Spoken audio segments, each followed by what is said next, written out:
Jana uliniambia ati umeota, si ndio? Ati you dreamt yesterday. What did you dream yesterday? You dreamt taking chapati. And what happened after that? Ati when you wake up, you are eating blanket. Yani kile ulishtuka, ukapata unafanya nini?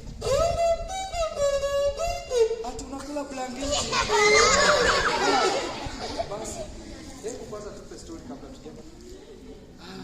Ilikuwa sherehe kubwa ambaye mfalme alikuwa ameiandaa, sherehe ambaye ilikuwa ni ya kusherehekea mwanawe ambaye alikuwa anaitwa Simba Kadonye. Siku hiyo wanyama wote walivalia mavazi ya kuvutia. Sungura alikuwa kavalia mavazi yake ya kuvutia. Zebra alikuwa amevalia mavazi yake ya kupendeza. Basi siku hiyo ilipofika, kila mnyama alikuwa akielekea kwa mfalme nyumba. Mfalme alipofika pale, wanyama wote baada ya kufika pale, mfalme akakaribisha wanyama wote. Kulikuwa pale na pundamilia, kulikuwa pale na twiga, kulikuwa pale na wanyama wote. Si unajua wanyama wengi, si ndio? Niambia mnyama mmoja kwanza hapa mbele. Mimi. What? Swara. Swara, mpigie makofi. Haya, mnyama mwingine. Simba Kadonye. Anasema Simba Kadonye. How do we call Simba Kadonye in English? Okay, basi siku hiyo basi wanyama walifika pale kwa mfalme Simba. Basi mfalme akasema kitu moja. Asanteni wanyama wote kwa kufika hapa.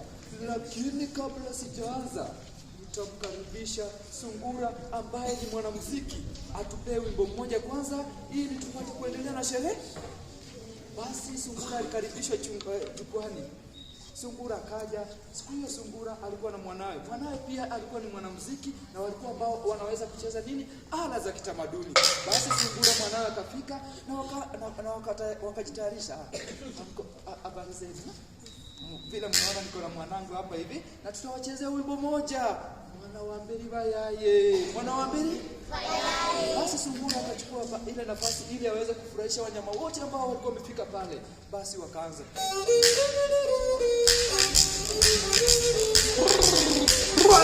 Mwana wa mbili bayaye. Mwana wa mbili bayaye.